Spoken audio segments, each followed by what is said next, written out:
วันนี้มีเจ้าหัวหน้าสถานีวิทยุชุมพรนะมาหาหลวงพ่อมาสนทนากันถึงเรื่องอิทธิฤทธิ์ต่างๆทำพระเครื่องต่างๆหลวงพ่อก็เล่าให้ฟังว่าการทำพระเครื่องต่างๆนั้นมันไม่มีในพระไตรปิฎกพระพุทธเจ้าไม่ได้บัญญัติไว้แต่ถ้าใครเกี่ยวกับไปทำพระเครื่องเหล่านี้ขึ้นจะเป็นจักรุดชิดสมรอะไรก็ตามพระพุทธเจ้ารวมเรียกว่าวิชาเหล่านี้ทั้งหมดเป็นเดรัจฉานวิชาเพราะเหตุว่ามันไม่ทำให้มีความหลุดพ้นดีถึงพระนิพพานได้เลยอย่างหลวงพ่อก็พูดให้ฟังครับนี่นะเขาก็บอกว่าเรามีแขวนไว้ที่คอเรานึกถึงพระพุทธเจ้ามันก็จะดีเหมือนกันเขาบอกถ้าเรานึกถึงพระพุทธเจ้าเนี่ยมันก็ดีอยู่แต่ว่ามันมีอยู่ว่าพระพุทธพระธรรมพระสงฆ์นี่การจะอยู่กับที่หนึ่งที่ใดหรือการจะตั้งอยู่หน้าที่ใดที่นั้นที่รองรับนั้นต้องเป็นที่ที่สะอาดเช่นในพานหรือบนโต๊ะหมู่บูชาอะไรต้องทำให้มันสะอาดเรียบร้อยแล้วเราก็ไหว้กราบว่าเป็นพระพุทธเจ้าก็มีบุญอย่างนั้นแต่ไอเราผู้เอามาแขวนคอศีลสักห้าตัวก็ไม่มีในตัวเราแล้วพระจะอยู่กับเราได้อย่างไรมันก็อยู่ไม่ได้เห็นว่ามันไม่สมควรและไม่ถูกหลวงพ่อก็บอกว่าหลวงพ่อนี่เล่นมาแล้วสักยังไรทีหลังเนี่ยวิชาไสยศาสตร์มันอยู่ได้มันเหนียวได้แต่ว่าพระพุทธเจ้าว่าไม่ใช่เป็นวิชาให้ถึงพระนิพพานถึงไม่ได้วิชาแล้วก็ ผู้ที่ไม่รู้นึกว่าอิฐหรือปืนหรือตะกั่วทองแดงอะไรศักดิ์สิทธิ์หาได้รู้ไหมว่าที่เกิดมีอำนาจขึ้นมาเป็นผู้ทรงซึ่งไว้ซึ่งคุณธรรมคือเป็นผู้มีศีลดีมีสมาธิดีแล้วอธิษฐานไว้ต้องการอะไรให้วัตถุสิ่งนั้นบันดาลให้เป็นไปได้เช่นว่าขอให้อาวุธทำร้ายไม่ได้หรือปืนเหล่านี้ยิงไม่ออกหรือยิงไม่เข้าอธิษฐานไว้แต่ผู้ที่นำไปแขวนคอบูชาผู้นั้นเป็นผู้ระลึกถึงพระรัตนตรัยอยู่เคารพพระรัตนตรัยอยู่เป็นผู้มีศีลอยู่แล้วก็ถ้าเป็นผู้ฝึกการทำสมาธิด้วยมันก็พระมีความหมายมีคุณค่าแต่หลวงพ่อว่าสาที่ดีที่ถูกแล้วเป็นพระเป็นสงฆ์ไม่ควรจะไปทำเหล่านั้นพระไปทำเหล่านั้นถ้าใครไปขอเปล่าๆให้ไหมจะให้ก็มีบ้างสิทธิ์ที่ใกล้ชิดถ้าจะไปขอผู้ฟรีไม่ให้อ้างว่าลงทุนมาแค่นี้ก็ต้องเช่าจะเรียกว่าซื้อก็ไม่ได้เขาเรียกว่าเช่าถ้าซื้อขายมีในของพระห้ามไว้ห้ามทำการซื้อขายแลกเปลี่ยนเคยเปลี่ยนมาว่าให้เช่ามันก็ล้วนแต่โกหกทั้งเพศเลยให้เช่ากี่วันเช่ากี่เดือนนั่นถึงเอามาคืนก็ไม่รับ เอาเงินแล้วนี่มันเลอะเทอะหมดอะไรเลยนี่ว่าเขาบอกว่าเราไม่จำเป็นต้องไปแขวนเอาโยมพระเราทำตัวเราเองนี่แหละให้เป็นพระพุทธพระธรรมพระสงฆ์ขึ้นมารักษาศีลห้าให้มันได้ทำสมาธิก็ให้มันเป็นแล้วทำวิปัสสนาก็นักกิเลสเราเบาบางก็แล้วเราก็เป็นพระกันมาแล้วถ้าเราทำจนกิเลสเราหมดตัวเราทั้งตัวนะเป็นพระสงฆ์ทำอย่างนี้ถ้าอย่างนี้แล้วก็ไม่เสื่อมศาสนาแต่อย่างที่อยู่ปัจจุบันนี้เดี๋ยวนี้ก็เจ้าอาวาสต่างๆที่มีพระสมณศักดิ์เป็นเจ้าคุณเช่นกำลังสร้างพระสร้างเหรียญละ100 บาทโลหะอะไร100 บาทแล้วเหรียญนั้นรูปใครรูปพระเจ้าตากสินไม่ใช่รูปพระพุทธเจ้าหรือพระอรหันต์องค์หนึ่งองค์ใดไม่ใช่รูปพระเจ้าตากสินพระมหากษัตริย์ไทยกรุงสมัยกรุงธนบุรีเขาบอกว่าท่านสร้างนั้นท่านมานั่งปลุกมานั่งเสกรูปของมนุษย์ให้มันศักดิ์สิทธิ์เวลานี้เป็นเจ้าคุณวัดนั้นประกาศลงหนังสือพิมพ์ขายเหรียญสมเด็จพระเจ้าตากสินดูดินี่แล้วเหมือนว่าเมื่อที่วัดตอนนั้นเขาก็ทำได้เราทำบ้างสนุกกันไหมหลวงพ่อเคยนึกมันแผลงๆขึ้นมานึกว่าไอ้ฌานเราก็ฝึกมาไม่บกพร่องแล้วอันนี้ถ้าเราจะทำอะไรเล่นวิชาเล็กเล่นหลวงพ่อเรียกครูอาจารย์ที่เคยสอน วิชาไสยศาสตร์ขั้นสูงให้หลวงพ่อไอ้วิชาเสน่ห์เล่ห์ลมมหานิยมท่านเรียกว่าวิชาเด็กเล่นนี่ไอ้วิชากันมีดกันปืนได้นี่วิชาผู้ใหญ่ให้หลวงพ่อว่าไอ้พวกไสยศาสตร์ต่างๆวิชาเด็กเล่นวิชาโลกุตตรธรรมเป็นวิชาจริงวิชาพระอันนี้เราจะทำอะไรเช่นเราจะทำพระเครื่องสมมุติเป็นพระอะไรก็ตามขึ้นมาสัก100 องค์เราก็มาถึงนั่งต้องการให้ป้องกันปืนได้ต้องป้องกันศาสตราอาวุธได้ศาสตราพวกดาบพวกหอกได้แล้วของมีคมเราก็อธิษฐานนั่งทุกวันจาก 7 วันอธิษฐานทุกวันแล้วก็พิสูจน์ว่ามันจริงหรือไม่จริงเอาของจริงไปตั้งก็ปืนยิงให้คนมายิงดูว่าออกแล้วไม่ออกถ้ายังออกก็เอาอีกเอามันจนไม่ออกอันนี้ออกขายองค์ละ10,000ตั้งราคาแพงขึ้นให้เช่าองค์ละ10,000เพราะองค์ละ100พิสูจน์ไม่ได้องค์ละ10,000พิสูจน์ได้พักเดียวรวยนี่วิชาของพุทธศาสนาจึงพระพุทธเจ้าจึงได้บัญญัติให้มีศีลไว้คุ้มครองป้องกันถ้าไม่ฉะนั้นมันนำเอาวิชาสมาธินี่แหละไปใช้ในทางที่ผิดทั้งที่ในวินัยก็ลงโทษไว้ปรับโทษพุทธภิกษุแสดงฤทธิ์หรือทำเครื่องเหล่านี้ทำเครื่องราง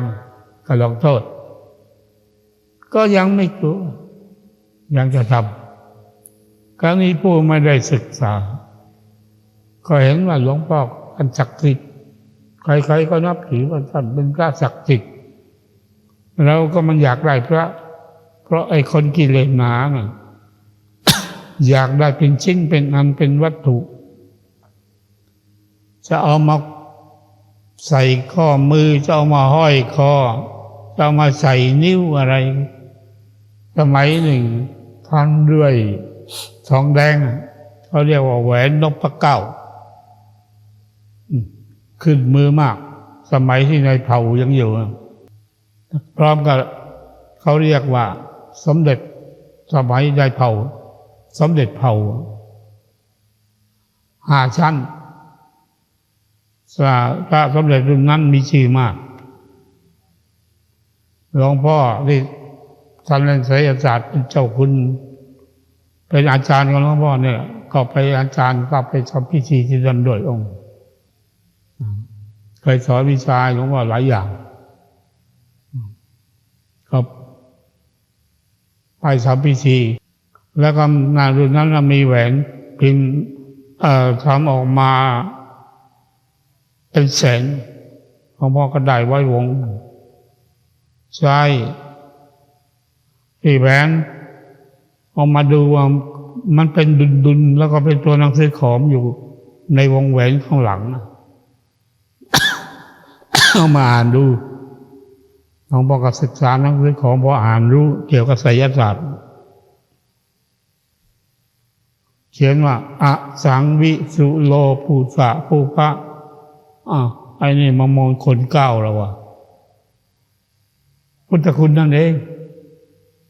อสังวิสุโลปุสะภูพะเลยก็ใส่ไว้ที่นิ้วมือขวานิ้วนางใส่ประจำตอนมาอยู่ภาคใต้ขึ้นไปเที่ยวบนเขาสูงถากชุมสมัดตัวถากมันดีมันไม่เกาะมันเกาะแล้วมันปล่อยถากได้ก็มันเกาะแล้วมันปล่อยตัวอื่นมันกัดเลือดไหลขึ้นไปเที่ยวบนเขาสูงไปดูไอ้พวกสัตว์ป่าต่างๆสมเสร็จไอ้พวกนี้ ได้ทดลองเลยนี่ปัจจุบันนี้มันใจพูดมันกระทบเดี๋ยวกระทบกระเทือนร้อนหัวเราเองมันตั้งที่ใหญ่ลงมาหมดแล้วก็นานๆไปอีกสักหน่อยก็คือเขาเล่นกันหมดเลยเพราะผู้ใหญ่เล่นผู้น้อยก็เล่นมาเล่นใครจะไปว่าใครเล่นด้วยกันเรื่องโทษเรื่องอาบัติไม่ต้องพูดไม่มีแล้วเดี๋ยวนี้ ไอ้สิที่ว่าเมื่อก่อนยังได้ยินถือศีล17ยังพอได้ยินบ้างต่อไปนี่ถือศีล1หลวงพ่อมีศิษย์อยู่องค์บวชที่นี่เขาไปแจกหนังสือขึ้นถือศีล1ให้คนถือศีล1หลวงพ่อเห็นก็ตกใจตอนนั้นบวชได้5 พรรษา 6 พรรษาไปอยู่เชียงใหม่เอามาอ่านดูว่าแล้วไอ้นี่ตายแน่แล้วเขามาพอดีหลวงพ่อถามคุณเอามาจากไหนที่ให้คนถือศีล1ศีล1ใน5คืออะไรให้คนถือศีลข้ออาทินนาทานข้อเดียวเขาถามคุณเอามาจากไหนว่าเป็นมหานิยมใครบอกคุณผมคิดว่าแล้วคุณรู้ไหมพระเจ้าอนุญาตศีลขั้นต่ำสุดไว้เท่าไหร่สำหรับมนุษย์ปุถุชนแล้วยึดถือหรือปฏิบัติตอบไม่ได้ศีล5เป็นศีลของปุถุชนคนครองเรือนเป็นขั้นต่ำที่สุดตามกว่าศีล5ไม่มีศีล4ศีล3ศีล2ศีล1ไม่มีคุณอย่าแจกจ่ายไปนะหนังสือนี้ถ้าแจกจ่ายเดือดร้อนพอดีไม่กี่วันอุบาสกอยู่ที่นี่มาถามเขาก็เกรงใจไม่กล้าถามเห็นเป็นศิษย์เราเขาถามมันผิดไหมเจ้า บอกผิดห้ามแล้วแหละนั่นแหละผมก็ว่าผิดเขาก็รู้นำหาเรื่องนี่อะศาสนาของเราไอ้เนรถือศีล10ก็227มันไม่รู้จะเหลือศีลอะไรเมื่อก่อนนะเมื่อหลวงพ่อแรกบวชก็วัดเจ้าหน้าอำเภอมีพระที่บวชใหม่ๆหรือบวชพรรษาศิษย์ที่นี่ไปได้ยินเขาบอกเขาถือไม่ได้หรอกศีล227มักเขาถือศีล17อาบัติตายแล้วเราไปลงอุโบสถกับเขากับพระศีล17ไปลงยังไงกันเลยขอแยกไม่ไปลงอุโบสถด้วยลงอุโบสถที่ในทางบนเขาเนี่ยขออนุญาตจากเจ้าหน้าอำเภออุปชฌาย์ที่แรกท่าน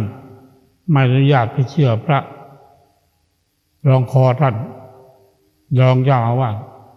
ว่าไม่มีลงอุโบสถลงไม่ได้เขานักธรรมเอกเขาบอกว่าเขียนเอาบุพลิขาผึ่งก็แล้วก็เขียน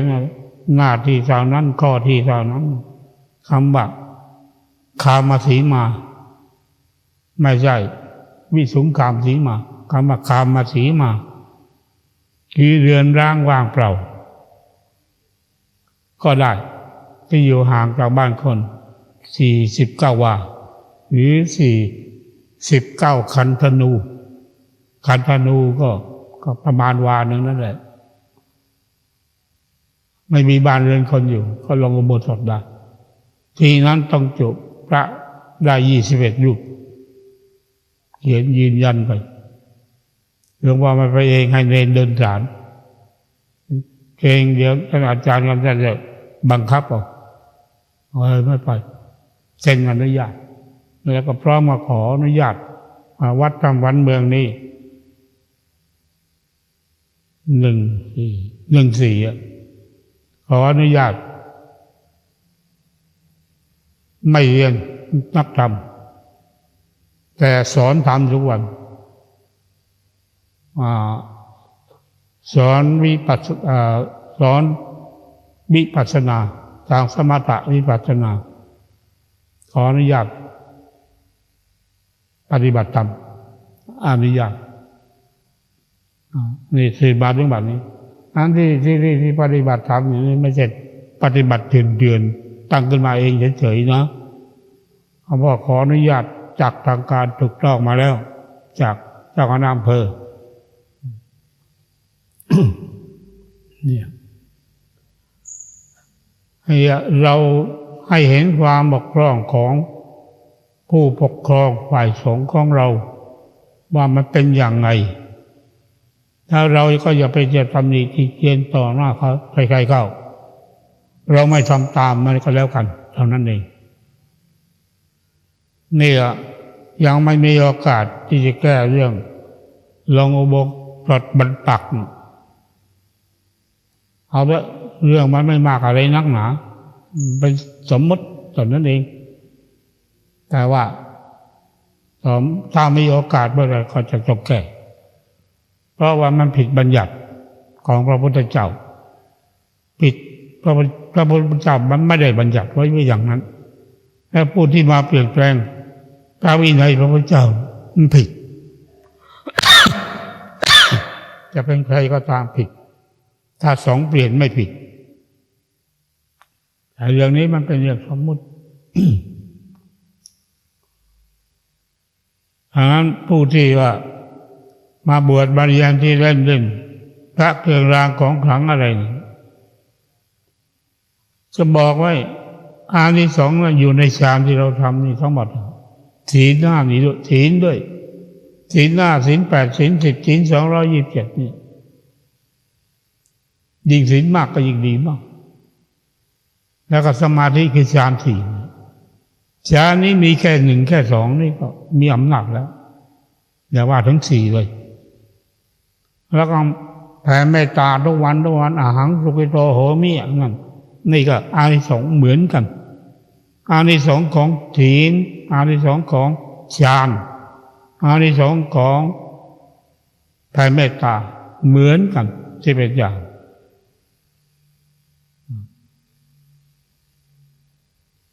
นอนก็หลับสบาย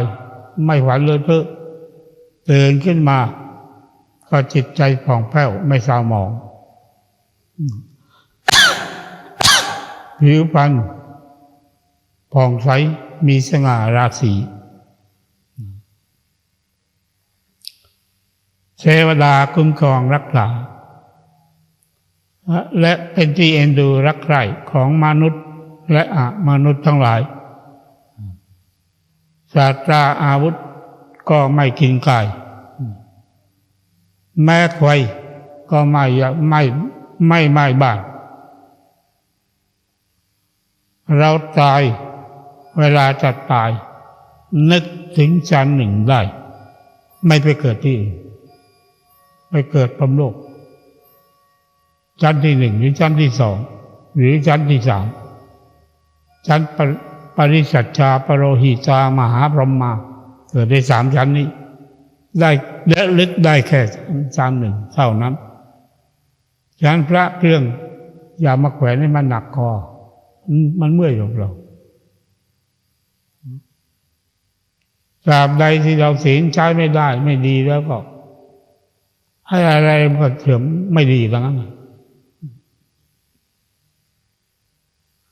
ที่จะรักษาคุณธรรมไม่ได้ก็ศีลเป็นพื้นฐานเป็นรากฐานเมื่อศีลวิสุทธิจิตก็วิสุทธิตั้งได้ง่ายเป็นฌานสมบูรณ์เมื่อจิตวิสุทธิทิฏฐิคือความเห็นไม่ผิดพลาดความเห็นก็ถูกต้องตามลำนองครองธรรมความคิดความเห็นต่างๆไม่ผิดไปไม่แผลงออกไปความสงสัยใดๆแม้แต่เล็กน้อยไม่มีในบุญในบาปในกรรมในนรกในสวรรค์ในเรื่องพระนิพพานล้วนแต่เชื่อว่าเป็นของมีจริงทั้งสิ้นนี่คือทิฏฐิเมื่อฌานสะใจเมื่อศีลดีสะอาดคือกายวาจาใจกายวาจาสะอาดแล้วจิตของเราก็ตั้งได้ง่ายเมื่อจิตตั้งได้ดีเป็นฌานดีจิตก็บริสุทธิ์เมื่อจิตบริสุทธิ์ความเห็นมันก็บริสุทธิ์ไม่ผิดมันเป็นอย่างนี้หลักของธรรมะทาง คนที่แขวนพระเครื่องหุ้มท้องด้วยตั้ง10 กว่าองค์ถูกเชือดคอตายพร้อมกับเอาพระเครื่องไปหมดไปหลอกเอาทองขายเพราะอะไรพระอะไรคุ้มครองไม่ได้เลยก็ไม่ใช่พระบอกแล้วมันอิฐมันปูน